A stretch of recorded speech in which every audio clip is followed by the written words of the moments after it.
Hey guys, it's Miss Marflag here. We're moving on to our next lesson, and that's going to be graphing tangent. Sorry if the paper is a little dark. I usually have my ring light, but my battery died, and I do have to recharge my portable charger, and I didn't want to wait to recharge it to make this video because I'm ready to make it now, and it's going to take a while to charge up. But you could probably still see, I could see the paper pretty well. There are just some shadows and things I wouldn't have with the ring light. But maybe turn the brightness up on your computer. All right, so we're going to be graphing y equals tangent x. In today's video, we're going to be graphing them with our a and b transformations. Now, you've already seen sine and cosine, and we do sine and cosine together because their characteristics are very, very similar. They both, they pretty much have the same shape, the sine and cosine. The only difference is one starts at the mid and one starts up at the max. So we take some time to do tangent by itself because tangent's characteristics are a little different than sine and cosine, but still very, very, very similar. Now, when you're graphing any function from scratch and you really don't know what it looks like, the goal is to pick some x values, plug it in, get out some y values, and start sketching. Now, I'm going to pick these x values very strategically because I know what the function looks like, and I want to show us a complete picture of the function. But if you don't know what the function looks like and you're not Miss Marflag, then you can, just pick some random x values, get some negatives, some positives, and start sketching. All right, but we're going to start with our x values at negative 90 degrees. And then we're going to do increments of 45 degrees. And we're going to go all the way up. Here we are at 0. And we're going to keep adding 45 degrees. And keep putting that little degree bubble. 135. 180, another 45, 225, and we are going to do 360 degrees in total, and we're going to stop here at 270. So it is a little different from what we're used to seeing. I know we usually go 0 to 360, but you're going to see in a minute why we're going negative 90 to 270, but we're still covering, 360 degrees. Now it's time to evaluate, and we have two things here. We have 45 degrees reference angle, so I have my 45 degree triangle, and we have a quadrantal angle, so I have my little unit circle here. First, starting at negative 90 degrees, that opens up downwards, and here's negative 90 degrees. It's the same as positive 270 degrees. And if you can remember, your tangent is sine over cosine. Sine is your y value, cosine is your x value, so tangent is y over x.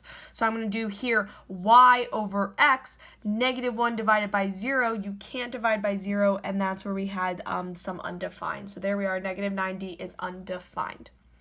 And then now negative 45 degrees, we open downwards in quadrant 4. All students take calculus in quadrant 4. Cosine is positive, everything else is negative. So we know our answer is going to be negative, and the reference angle is 45 degrees. So we're going to do tangent of 45 degrees, and that's opposite over adjacent, and my answer here is going to be negative 1. All right, so taking it slow with the evaluating because we haven't evaluated in a while. We've really been doing this whole section on graphing, so we're kind of remembering all those small steps and details from, maybe 3 weeks ago. Right now we are here at 0. 0 is also a quadrantal angle. So we, find the angle here, and here it is. And it's going to be y over x. 0 divided by 1. I can have 0 in the numerator. 0 divided by 1 is 0. And then tangent of 45 degrees, that's in quadrant 1, where all trig functions are positive. All students take calculus. And then we do tangent of 45 degrees. You can pick either one, opposite over adjacent, and we're going to get a positive 1 here. And then now we're taking a look at 90 degrees, and we're going to do tangent 90 degrees. That's going to be y over x. That's 1 over 0. Can't divide by 0. We have another undefined. Now 135 degrees is in quadrant 2, where all students sine is positive, so tangent is going to be negative. My reference angle is 45 degrees, so we take our 45 degree answer and make it negative. And then we're almost done here. Stick with me at 180. We do y over x. 0 divided by negative 1 is 0. At 225, we're in quadrant 3, where tangent is positive. Reference angle is 45 degrees, and tangent of 45 degrees is 1. And then lastly, 270 is the same as negative 90, y over x. Negative 1 divided by 0, and we get undefined. All right, so now we have, some points. I know that this is enough for the picture that we need. So we're going to stop here. Once again, if you're somebody who doesn't know what the function looks like, you could pick -30, you could pick -60. You could get a lot more values in here, but I'm just trying to save us some time. All right, we're going to start off graphing. So I'm going to put my x-axis really, really big here because I do have a lot of x values. And I started at -90, so I do need some, space over here, but actually the majority of my graph is, you could see, values past 0. So I'm going to put this line right about here. That gives me enough space, I think, on the left and more of my space on the right. I can take a look at my y values, and my y values really are only 0, undefined, -1, and 1. So my highest value is 1, and my lowest value is -1, so I don't need anything besides that. And then now I'm going to be putting in my x value. So I have an x value here at -90. I have -45. 0 is a point. So if you want, you could put that little dash there. We have 45, 90, majority of our graph on this side. I'm really hoping I fit it all. 180, 225, and then I just got to extend this x-axis a little bit more to fit that 270. There it is. All right, and then now it's time to start plotting some points. Okay, so at 90 degrees, we have an undefined. Now, you did graph, what did we graph together? Reciprocal functions and inverse functions together, inverse variation, and we did all of those with the 2 branches and the asymptotes, and we saw when we had an undefined, we use a vertical asymptote, and that's really nice to put there at -90 degrees to kind of remind yourself that the function's undefined there, you're not going to have any point there. So undefined, -90 degrees. All right, and then at -45 degrees, we got -1. At 0, we have 0. At 45, we got 1. And at 90 degrees, we have another asymptote. And then at -35 degrees, we got -1. At 180, we have 0. And at 225, we got 1. And then at 270, we got another asymptote. All right, and here's our picture. Now we want to connect these points, and they may look like you connect them using a straight line, and I can see how it looks like that. But if you start picking values like -60, you're going to see that the tangent graph actually curves. All right, so I'm going to sketch in, and we get really close to the asymptote, and then as we go through these 3 points, we kind of flatten out and we curve upward. So it's not a straight line at all. It's nice and curvy. And as we kind of squish this graph together, because I laid it out very, very long, you're going to see our tangent function. Well, maybe we'll start with our characteristics before I draw the shape. Characteristics. You're going to see our parent function for tangent kind of has this shape of, 3 points, but it is nice and curvy. So I want you to have nice, pretty curves in your pictures. All right, and then you should have those asymptotes there, and your asymptotes should have arrows off to the end. So that's the shape of our function. That's what it looks like.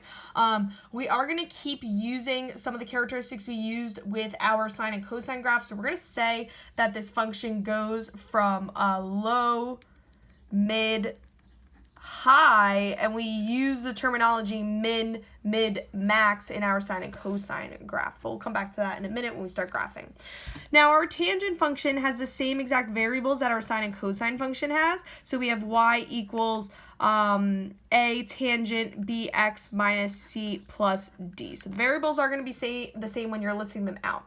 And then if you can remember, your period was how long it takes to make one full cycle. And in our sine and cosine functions, our period was 360 degrees to make one full cycle. Now here with our tangent graph, I did a little extra. We didn't graph 1 period, we graphed 2. You can see that I have this picture starting at -90, and then it starts to repeat itself at 90. Okay, so I do a full cycle from -90 to 90, or from 90 to 270, and that total distance for one full cycle for our tangent graph is 180 degrees.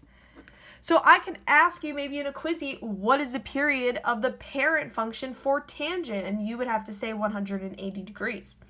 We're still using that formula, our parent function period divided by b, because the b here is still that horizontal compress or stretch. Now, with our tangent function, we have our period. We still have our quarters in effect, okay? So you're still going to be doing, after your period, you're going to be doing quarters, and that's going to be your full period divided by 4 spaces. Now, if you remember, I kept saying when we were doing sine and cosine that our quarters was our period divided by 4 because we had 5 points, therefore 4 spaces. Now, we don't have 5 points with our tangent function, but we have 5 key features here. We have asymptote, point, point, point, asymptote. And if you count that all together, that's 1, 3 points, and another 1 asymptote, and that's 5 things together. So we're going to still have 4 spaces. Now just the space is going to be asymptote space, point space, point space, point space, and then asymptote, and you can count those 4 distances in between. All right, and then I know we usually did phase shift, which was our starting point on our x-axis, and what we're going to be using as our starting point on our x-axis is going to be our first asymptote. So we're going to use this equation to help us find the asymptotes, and that will give us our phase shift or our starting point on our x-axis. So the equation for you to solve for your asymptotes here is going to be negative 90. It's going to be between bx minus c and 90. So this is for our parent function because our asymptotes are at negative 90 and positive 90 degrees, and then you graph the function in between those 2 asymptotes. So this first asymptote, that's going to be your starting point on the x-axis. And then that last asymptote for 1 period is going to be your end point. And then we can see that our asymptotes occur in odd multiples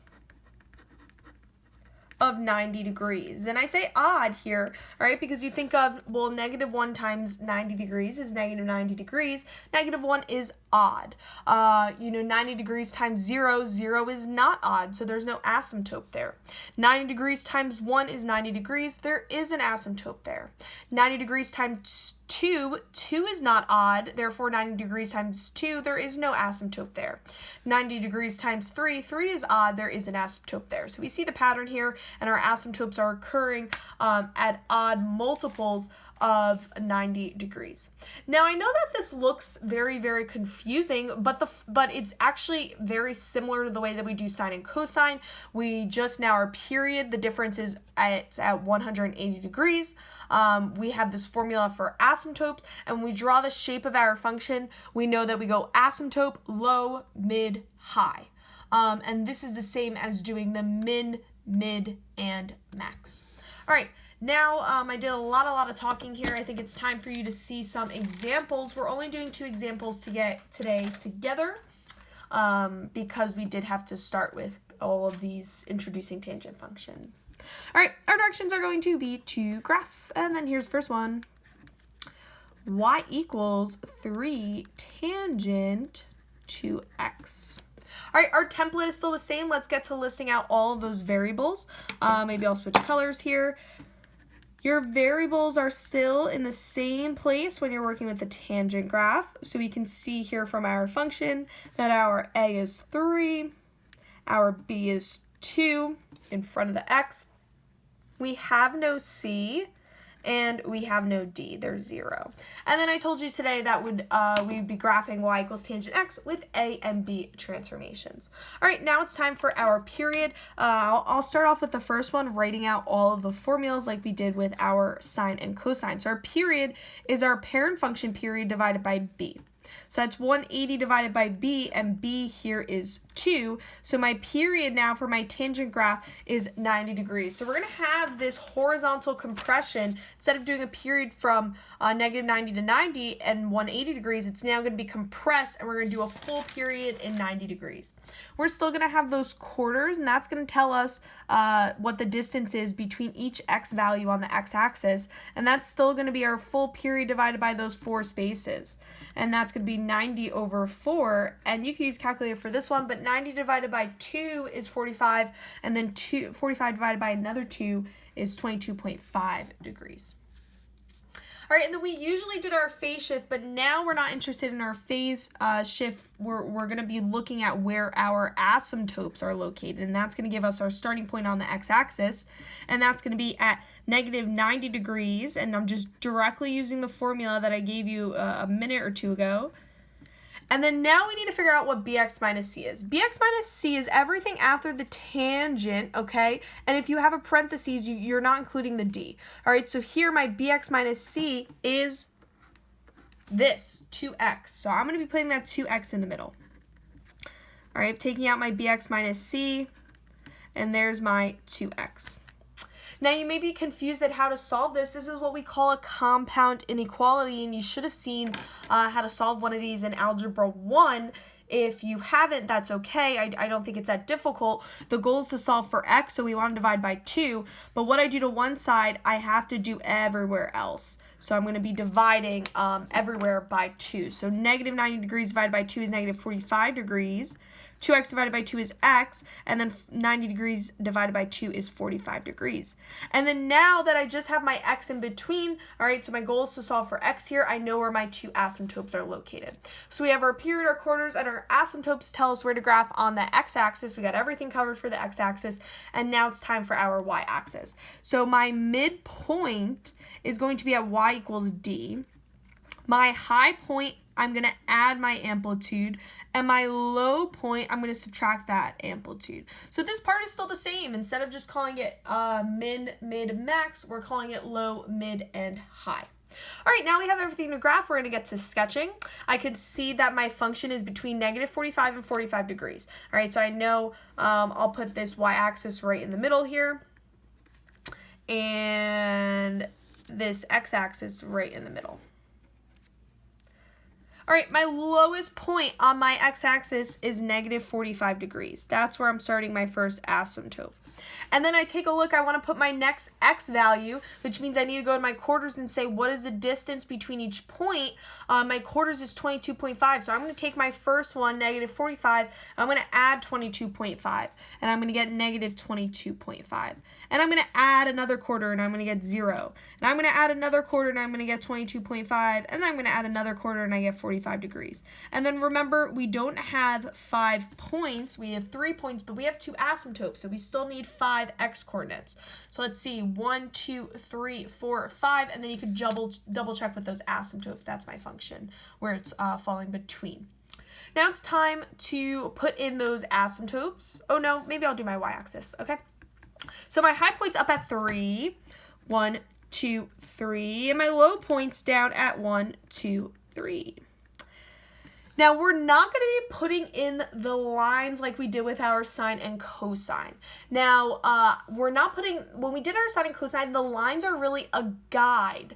And here, I don't want them to be misunderstood on our function now that we have asymptotes. I don't want them to be misunderstood as asymptotes. So we're not going to be putting in those horizontal lines. All right, now it's time to graph our function. We know our function goes asymptote. We know it goes low, mid, high, asymptote. And that's the shape of our tangent function. So we use all the characteristics and then the shape. And then I'm not connecting it with just like a straight line. I do know it has, you know, some curve to it. That's not as beautiful as I'd like it to be. Okay, your function should look like this. That's a goal. 1, 2, 3. But I made it really, really big, so it looks a little wonky, okay, but that's cool. All right, that's it for number 1, and we're gonna squeeze one more in here into this video. Number 2. And we're gonna graph y equals 1/4 tangent 1/2 x. All right, you guessed it, we're gonna list out all those variables. My a here is right in front of the function, it's 1/4. My b is in front of the x, it's 1/2. My c is 0, and my d is 0. My period, now I'm going to be abbreviating. So in the last example, we took a little longer and we wrote every little thing out. Here we're abbreviating period, and we know it's 180 divided by b, and b here is 1/2. We do need to solve this complex fraction, so we're going to keep, change to multiplication, and we're going to flip 1/2 to 2 over 1. And I'm going to get my full period here is going to be 360 degrees. And then now I need my quarters, and that's going to be my full period divided by those 4 spaces. 36 divided by 4 is 9, and we have the 0, so 90 degrees. And now it's time for our phase shift or our starting point, which is now going to be our asymptotes. All right, if you want, you can abbreviate asymptotes. It gets a little annoying to write over and over again. And that's going to be negative 90 degrees, bx minus c, which is 1/2 x here, and then 90 degrees. And then now we have to solve for that x, which means I want to divide by 1/2, or I want to multiply by 2. Dividing by 1/2 is the same as multiplying by 2, and we saw that in the period here. So I'm going to multiply negative 90 by 2. I get negative 180 x, and then 180 degrees. And then now I just need my y-axis information, and my midpoint is at y equals d. My high point is at y equals d plus a, and my low point is at y equals d minus a. Now it's time to start graphing. I'm going to make this graph actually smaller, a little smaller, so we can see the shape of the function a little better than I did in the last one. So we're going to do this. And my lowest point is negative 180. My quarters is 90 degrees. So I'm going to take negative 80. I'm going to add 90 degrees. I'm going to add 90 degrees. I'm going to add 90 degrees and then add 90 degrees. I need 5 x values. And then now I'm going to have my high point at 1/4. I have my low point at negative 1/4. I should put it right here, negative 1/4. And then we know the shape of our function goes asymptote, asymptote, low, mid, high, asymptote. And then there is our function.